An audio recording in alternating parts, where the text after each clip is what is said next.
nicht, ich bin schon da jetzt. Ja, keine Ahnung. Ich such. Jetzt hab ich's. Sofort. Ja, das tut. Ja. Alle, da stehen sie schon.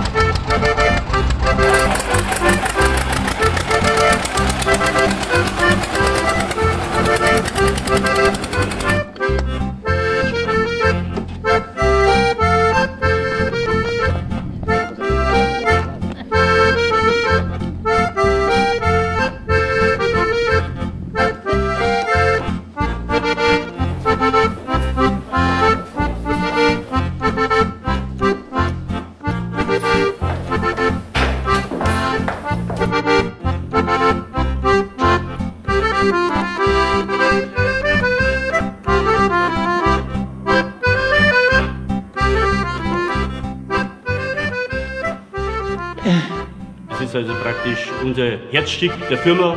Auf diesen Brennkesseln haben wir ungefähr einen Jahresausstoß von 10.000 Litern. Hauptsächlich wird gebrannt Wilhelmschrist-Birne, Marillenbrand, Zwetschgenbrand. Ich nehme die Wohnung. Wie bitte? Ja, ich nehme die Wohnung, die nehme ich. Wir sind hier bei einer Destilleriebesichtigung. Ja, eben, deswegen. Die nehme ich da ungesehen, nehme die. Ach, geil.